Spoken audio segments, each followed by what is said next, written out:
Assalomu alaykum, hurmatli aziz. YouTube'da zerikmasdan tomosha qiladigan chorva ishqibozlari, hammaga xayrli kech. Bugun 21-yanvar sanasi. Mollarim bir qator ko'rsatib qo'yay dedim. Chunki ora-orada ko'rsatib boryapman. Xo'p, mana shu mollar sekin-sekin o'zlariga olishni boshlashdi. Mana qorinlari sal tortilishni boshladi mollarni, xudo xolasa. Xo'p, mollarimiz to'g'ri bo'ylari unaqa ja baland o'smadi mollarni. Ana shu dugamiz 1.25. 1.25 bo'lsa, mollarni 1.20 larga bemalol olsa bo'ladi. Lekin qaysi ma'noda aytsa bo'ladiki, mollar yeganini olar ekan o'ziga.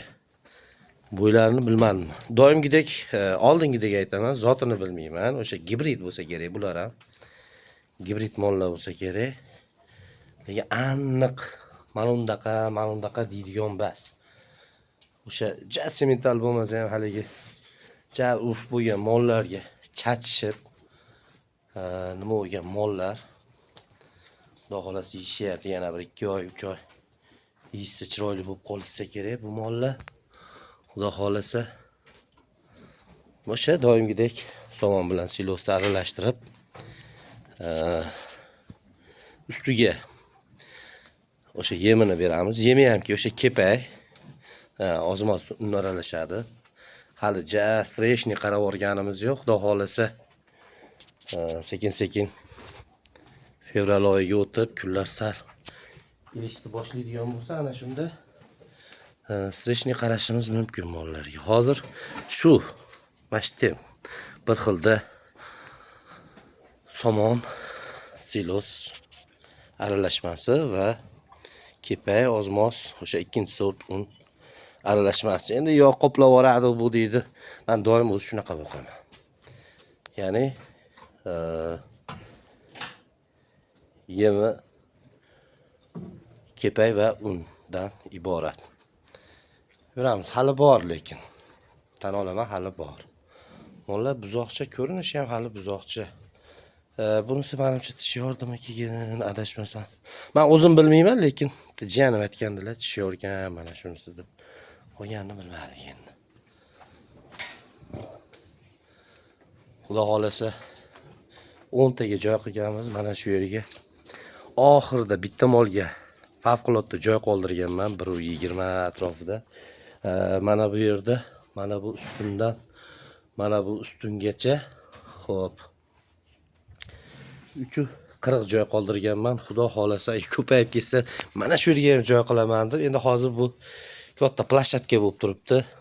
Ombor desa ham bo'ladi. Mana u naryoqdan kelgan narsalar turadi. Bu yerda yemlarni aralashmani tayyorlab qo'yganmiz. Chetga somon chiqarib, tashqarida, endi changiydi ichkarida, tashqarida chiqarib olib kelib bosib qo'yganmiz va mana bu yerda silosda tashqaridan olib kirib, mana ko'rinadi.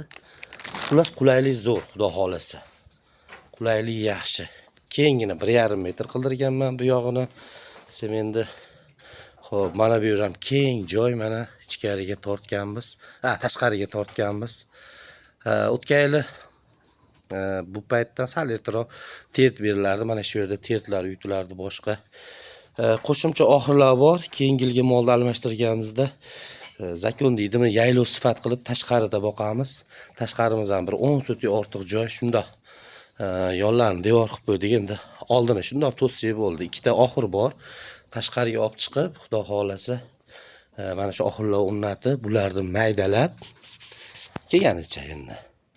Hozir zarurat bor. Qurilishlarni 2025 da qildik, 26 da qurilish rejamiz yo'q.